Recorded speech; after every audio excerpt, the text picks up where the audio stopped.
Meus queridos, tudo bem com vocês? Como passaram essa semana? Uma semana curta, né? Com menos jogos de futebol pra gente analisar aqui no vídeo de hoje, né? Dois apenas, um que eu vou dar uma pincelada mesmo, só passar por cima, e o outro realmente da seleção brasileira, que eu vou comentar um pouco mais, vou aprofundar mais nos comentários. Muito bem, seja muito bem-vindo na Rede com Todaro. Se você não conhece, né? Eu sou o Gabriel Todaro e trago análise aqui dos principais times do futebol brasileiro, né? Os 20 clubes da Série A do Campeonato Brasileiro. Qualquer campeonato que eles vão disputar, seja a Copa do Brasil, Brasileiro, Libertadores, enfim, eu trago aqui a análise para vocês, até estaduais eu trago também no começo do ano para vocês essa análise, porque é difícil a gente acompanhar todos os jogos, eu concordo. Então eu sempre trago essa análise para a gente conversar, bater um papo. Por isso é muito importante também o seu comentário no vídeo, que eu quero saber a opinião de vocês. O que vocês acham de algum jogo. O jogo da seleção, inclusive, movimenta muitas pessoas aqui no canal e é importante saber a opinião de vocês também. Então deixa aqui nos comentários o que você achou da seleção brasileira nesse jogo contra o Equador e também, né, com o jogo que a gente vai comentar entre Cuiabá e Juventude. Meus queridos, como eu falei, se inscreve, curte, comenta, compartilha. A sua inscrição ela é muito importante para o canal, para a gente se manter aqui, né, para continuar trazendo vídeos e melhorar a estrutura também, né, com iluminação, um microfone melhor. Esse aqui tá me deixando um pouco no pé, né, inclusive no último vídeo ele ficou sem som na reta final, né, poucos minutos depois ele acabou ficando sem som, então prejudicou um pouco ali o desempenho do vídeo, obviamente. Mas é isso, meus queridos. Obrigado pela sua presença até aqui, vamos ficar até o final, que vou deixar o jogo da seleção pra gente comentar até o final, e enfim. Mas, falando de inscrição, não é só importante para mim. Cara, é importante você se inscrever, eu agradeço muito a sua presença, a sua inscrição aqui no canal, mas você também vai ganhar se você se inscrever aqui. Se a gente bater a meta, se nós aqui, eu e vocês, batermos a meta de 200 inscritos até o final do ano, eu vou sortear esta camisa aqui, que é a logo do canal, né? Aqui, ó, na Rede com Todaro. Aqui a logo do canal, né? Um desenho que a OM Desenha fez. E aqui, obviamente, ele é verde, um verde limão. Acho que vai ficar melhor. Verde limão. Atrás não tem nada. Mas ela é uma excelente camisa, ó, elástica. É um material muito gostoso mesmo, material muito bom de se vestir, né? Deixa eu ver se tem escrito aqui. Não tem. 100% poliéster, cara. É muito gostoso mesmo da gente usar, enfim, para fazer alguma atividade física que requer mais desempenho, suor, enfim. Cara, vou sortear essa camisa, você não vai pagar nada. Só vai se inscrever e aí você já tá concorrendo a esta camisa muito bonita para você fazer sua atividade física, para você sair na rua, passear, ir no encontro com a namorada, enfim, você usa do jeito que você quiser a camisa depois. Fechou? Ó, Gabrielzinho dando um salve para você. Eu fazia os vídeos antigos com óculos, não faço mais por conta do reflexo aqui da iluminação. Inclusive esse desenho, enfim, vamos lá. Meus queridos, jogo começou na quinta-feira, né? A gente não teve jogo nem terça nem quarta-feira, começou na quinta, com o jogo atrasado da 16ª rodada do Campeonato Brasileiro, confronto esse entre Cuiabá e Juventude. Não vou me aprofundar muito, porque foi um jogo muito ruim mesmo, um jogo fraco.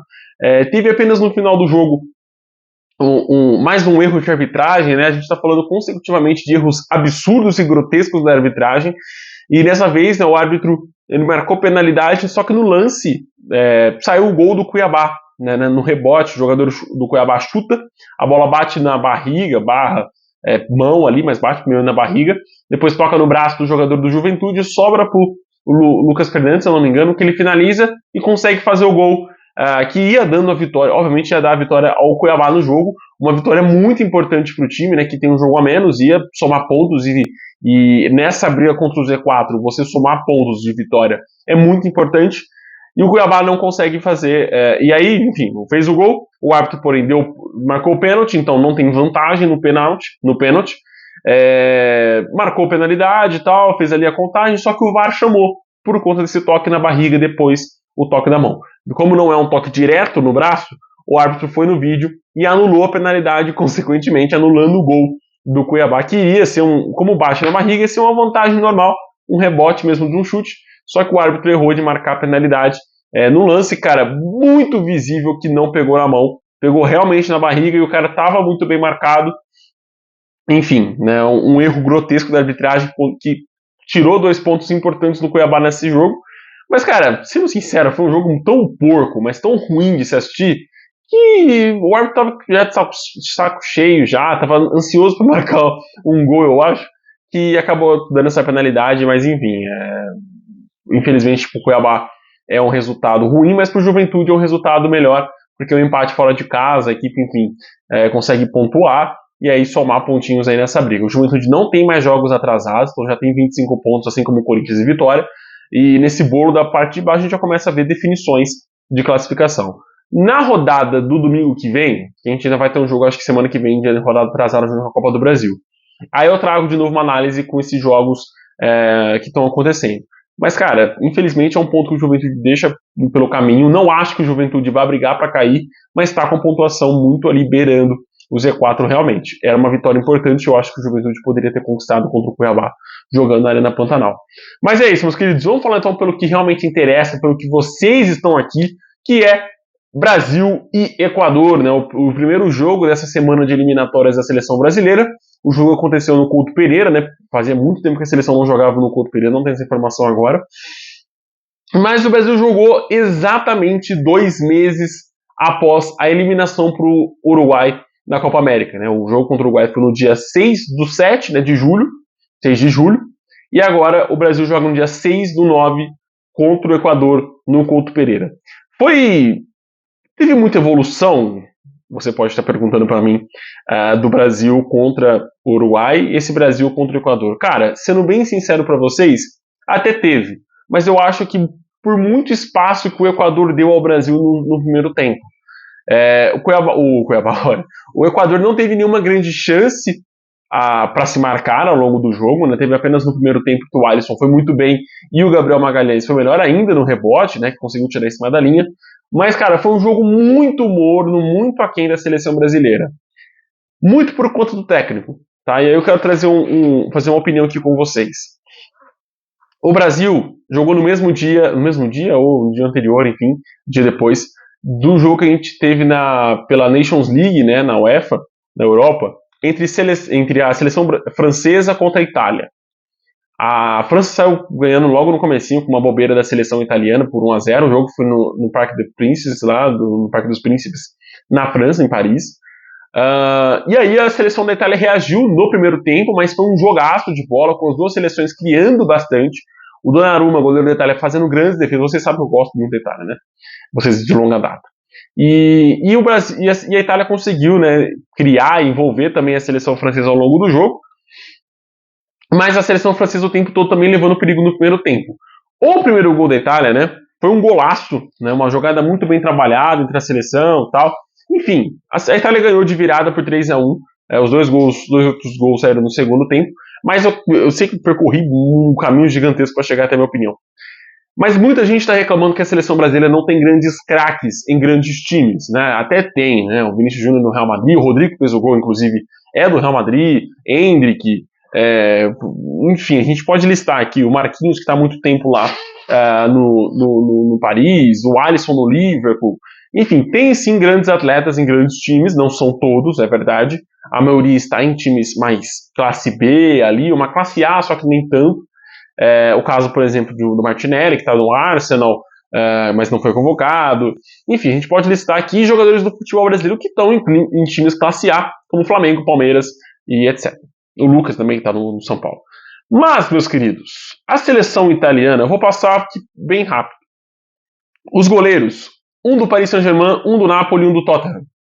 Tottenham e Napoli não são a primeira prateleira do futebol europeu. O Napoli ganhou ali o campeonato italiano pela primeira vez ali, né, na sua história. Então você já tem uma noção ali de que não é um grande time. Na Itália é um time relevante, mas na Europa como tudo não é. Defensores, Inter de Milão, Atalanta, Napoli, Arsenal, Juventus, Napoli, Inter, Juventus, Leicester e Tottenham. Leicester, Tottenham, dois times que também não disputam grandes torneios, né? O auge da história do Tottenham foi a virada em cima do Ajax e a classificação para a final da Champions League, não fez uma grande final contra o Liverpool. Continuando, Atalanta, Juventus, que a gente não vê a Juventus disputando o seu primor já há muito tempo, né? O último acho que foi aquela final contra o Real Madrid, que tinha Buffon, Pogba, enfim. Juventus, Inter, Roma, Torino e Newcastle. Olha só, Roma, Torino e Newcastle. 3 times que também a gente não vê figurando grandes campeonatos, Não estou falando que eles são times pequenos, tá? Nos seus países tem sua relevância, tem ali o seu grande tamanho, mas Newcastle, olha só, mesmo time do Bruno Guimarães, né, que é um jogador muito criticado, né? Temos meio-campistas de Newcastle, de West Ham, enfim, a Itália também fez um jogo muito decente contra a Espanha, contra a França, conseguindo essa virada jogando fora de casa. Continuando, cara, Fiorentina, Napoli, Atalanta e Lazio nos atacantes. Fiorentina, Napoli, Atalanta e Lazio. Não tem um de Inter de Milão, não tem um do Milan, não tem um da Juventus, não tem um, sei lá, do Real Madrid, não tem o que a gente tem. O que falta então para a seleção brasileira é desempenhar o que a Itália desempenhou contra a França. E a Itália é um time engessado, é um time duro, um time que não tem muitas jogadas ali de mobilidade. O primeiro gol até foi um gol plástico, mas são muitos lançamentos, né, bolas na área, contra-ataque. É uma seleção mais formada nesse sentido. O Brasil, o que falta para o Brasil? Eu seria muito leviano e simplório de dizer que falta apenas um técnico. Falta realmente. A gente não tem grandes nomes no nosso cenário brasileiro que vão resolver esse problema com a seleção brasileira. Cenário brasileiro de técnicos brasileiros. A gente não tem um nome que destoa. Talvez o Rogério Ceni, mas, enfim, grande parte da torcida ia ter uma antipatia pelo técnico por conta da sua história no São Paulo. É diferente você treinar uma seleção brasileira e treinar o Fortaleza, ou treinar o Bahia. É diferente, cara. A gente sabe que é diferente. O próprio Dorival, que fez excelentes trabalhos no Flamengo e no São Paulo, tá tendo complicações na seleção brasileira. Acho que o Rogério pode ir, porque ele tem um perfil que eu gosto muito, que é um técnico que estuda o adversário, que consegue absorver os problemas, né, os problemas e as qualidades do adversário e trabalhar isso no seu time. É um nome que eu gostaria. E aí a gente pode ir pelos estrangeiros, né, Jorge Jesus, Abel Ferreira, o técnico do Botafogo agora. Enfim, tem esses nomes também que podem surgir uma hora ou outra, mas no futebol brasileiro são sempre os mesmos, né? Pedem a cabeça do Dorival, mas pedem Cuca na seleção, o Renato Gaúcho. Não acho que sejam nomes que vão apresentar algo diferente para a seleção, um diferente que vai fazer o coletivo da seleção brasileira ser bom. A seleção não é uma seleção que envolve, não é uma seleção que cria, não é uma seleção que engole o adversário, né? E eu também quero deixar uma opinião aqui bem clara para vocês. Eu não sou a favor de demitir técnico em ciclo de Copa do Mundo. Falta 2 anos para a gente iniciar uma Copa do Mundo. 2 anos não, né? Falta menos de 1 ano. Porque a gente vai ter mais 2 semanas, né, de eliminatórias. São 4 jogos, 5 com o jogo que vai ser semana que vem. Então são 5 jogos que a gente tem esse ano só. Ano que vem tem mais alguns jogos de eliminatória, né? Vai ter... eu não sei se tem Copa América ano que vem, porque a Copa América até é muito louca esse calendário. Do nada eles tiram uma Copa América do nada. Mas enfim, pode ser que seja... temos apenas os jogos das eliminatórias ano que vem, e aí vão sobrar, se eu não me engano, 6 jogos nas eliminatórias e um outro amistoso que a seleção possa ter ao longo do calendário, né? Eu acho que isso é muito viável. Isso se a seleção brasileira conseguir agendar jogos com grandes times, não com Nicarágua, Costa Rica. Não são adversários, apesar da Costa Rica ter dado muito trabalho para a seleção brasileira, mas não são adversários que o Brasil vai ter trabalho numa Copa do Mundo, mas uma Copa do Mundo com 345 times. Então falta para o Brasil uma unidade, tá? Uma unidade, uma seleção, um time, um coletivo bom, que a gente vê na França, que tem ali seus times, seus jogadores jovens, e tem ali, obviamente, os seus jogadores que são cascudos, né? Mbappé, Kanté, enfim, agora não vimos de cabeça, mas tem esses grandes nomes, o Griezmann, né, na seleção, então são grandes nomes ali que compõem esse elenco da seleção francesa. Então, cara, falta realmente para a seleção um coletivo que tinha com o Tite, principalmente nas eliminatórias, o coletivo da seleção brasileira foi muito bem com o Tite. Na Copa do Mundo isso não funcionou tão bem, acho que por conta de muita movimentação ali na convocação, muitas coisas diferentes, acabou destoando nas 2 Copas que o Tite disputou. Mas falta isso para a seleção. Não sou a favor de troca de técnico, falta menos de 1 ano para a gente, um pouco mais de 1 ano para o início da próxima Copa do Mundo e para você iniciar um outro trabalho, e essa seleção que já começou muito conturbada, com o Diniz, com o Ramon Menezes, aí troca o Ramon Menezes, né? O Ramon pelo Diniz de novo, aí o Diniz sai, entra o Dorival, enfim, fica nessa troca de técnicos que não ajudou em nada a seleção. É um time que dentro desse ano de 2024 não evoluiu muita coisa, evoluiu bem pouco. Bem pouco porque, cara, ao contrário do Diniz, que não tinha nenhum coletivo, o Dorival tá começando a querer ter esse coletivo, fez uma defesa sólida, porém o ataque tá defeituoso por conta do meio de campo, que é, para mim, o principal ponto negativo da nossa seleção. Se tem aquele meme do cavalo, né, goleiro, a gente tem um goleiro bom, né, excelentes 3 goleiros e infinitas possibilidades para serem convocados que dão conta do recado. Seleção a defesa é a mesma coisa, eu acho que é uma defesa muito sólida, com bons laterais que podem, se o técnico conseguir formar um coletivo, que podem atacar e suprir muita falta de meio de campo ali, que dá uma profundidade para o meio de campo, e atacante que dão profundidade para a seleção. E o meio campo, cara, muito defeituoso, né? Não temos jogadores que sabem marcar muito bem, não temos jogadores que sabem criar ali muito bem. Óbvio que o Bruno Guimarães cria no Newcastle, mas agora com a volta do Tonali, deve ser o grande cara ali que vai criar e envolver o meio de campo do Newcastle e tomar conta dessa posição. O Bruno Guimarães então recua um pouco mais no Newcastle, mas enfim, não estamos falando de Newcastle. E o ataque, cara, tem peças, entendeu? O ataque a gente tem peças que conseguem jogar bem. E aí, eu escrevi até no texto que eu postei no Instagram, na minha visão, Estevão, Rodrigo e Endrick são peças fundamentais que tem que estar figurando na seleção brasileira nesse próximo ano de Copa do Mundo. Nesse próximo ciclo. Né? Não nesse próximo ciclo, nesse próximo ano que a gente vai ter. Esses 5 jogos que a gente vai ter esse ano, seria inteligente do Dorival, seria extremamente importante que esses 3 nomes, estivessem entre os titulares. Cara, é inegável que o Endrick vai se tornar o titular da seleção brasileira. É inegável que o Estevão vai se tornar titular da seleção brasileira. Por que não já iniciar esse processo? São jogadores que trazem um diferencial. A gente nunca viu eles com essa camisa da seleção. O Endrick, quando entrou, respondeu muito bem, marcando seus gols, sendo importante e participativo para a seleção brasileira. Quando procurado, né? Porque alguns jogadores com ego muito grande não conseguem procurar seus companheiros ao longo do jogo. Visto o nosso ponta esquerdo, Vinícius Júnior, que só faltava querer entrar com a bola e tudo para dentro do gol. Não finaliza bem com a seleção brasileira, não tem esse senso de coletividade que ele tem no Real Madrid, por exemplo. Na seleção brasileira isso não existe com ele, e eu acho que falta realmente o técnico chegar firme e explanar isso para ele de uma maneira muito tranquila, e cara. E é uma crítica normal, é uma crítica construtiva, que não é um jogador do Real Madrid que está atuando pela seleção brasileira. É um jogador, eu acho que do Flamengo, talvez, das categorias de base, que era um jogador individualista, que corria, fazia as suas costuras ali, enfim. Teve 2 oportunidades no jogo de finalizar, de concluir as jogadas, mas quis realmente o driblar o goleiro e com bola tudo para dentro do gol. Cara, isso numa Copa do Mundo pode custar muito caro para a seleção brasileira. São chances que não se pode desperdiçar por capricho, por ego. Tem que ter realmente um jogador que conclua as jogadas na frente do gol. E ter esse toque, cara. Se você tá na frente do gol, pô, finaliza! Já fez toda a jogada. O Estevão teve uma hora que se matou para passar a bola pro Vinícius de cabeça, né? Ele cruzou a frente do jogador ali, passou a bola de cabeça pro Vinícius Júnior.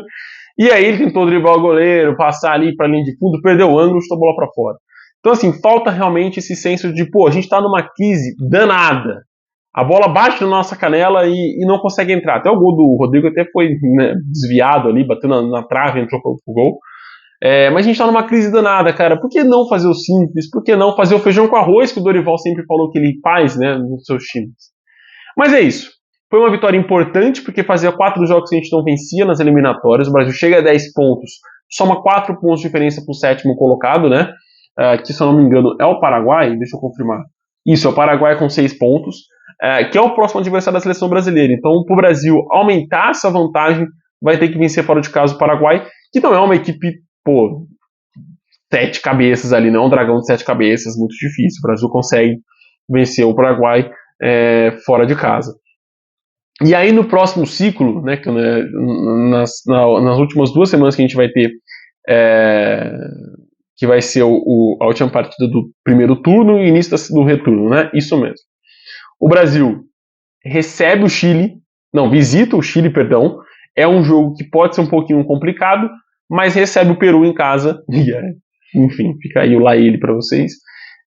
O Chile e o Peru são os dois lanternas no momento das eliminatórias para a próxima Copa do Mundo, inclusive com o Peru 3 pontos atrás da Bolívia, que é o 8º colocado. Mas é isso. Eu acho que é uma importante vitória para retomar essa confiança, para dar uma tranquilidade para esses poucos dias que o Brasil vai ter. Não, o jogo é terça-feira já. Então o Brasil vai ter esses poucos dias para trabalhar, treinar um pouquinho mais. E aí depois, cara, se preparar. E eu espero muito que Estevão, Endrick e Rodrigo estejam entre os titulares da seleção brasileira. Não falo nem para tirar o Vinícius. O Rodrigo pode entrar muito bem no lugar do Paquetá, que a gente já tinha falado isso na Copa América, e dar mais mobilidade para esse miolo ali, que tá faltando nesse miolo de ataque. Cara, a defesa tá muito bem, e eu acho que o Rodrigo pode fazer muito bem essa função de criação na seleção brasileira, né, visto que a gente não tem um jogador para essa função. Até o Neymar, quem sabe, querer voltar a jogar bola. Mas é isso, meus queridos. Uma boa vitória da seleção no âmbito classificação, mas muito ruim no âmbito de desempenho. Muito aquém do que a gente espera, do que a gente torce para uma seleção voltar a jogar bola. É isso, até o próximo vídeo, que, como vocês sabem, vou vir na terça-feira, logo depois do jogo. Ai, 9h30 da noite, cara. Outra coisa, o horário 10 horas, 9h30, é para matar o torcedor brasileiro, cara. Por que não 8 horas? Sabe? Faz 8 horas, todo mundo assiste. Volta do trabalho já assiste, enfim. É isso, meus queridos. Um abraço e até terça-feira com o vídeo da seleção brasileira também, né? O outro vídeo agora completando essa semana de eliminatórias para a próxima Copa do Mundo. Um abraço, meu Deus, e até o próximo vídeo. Falou!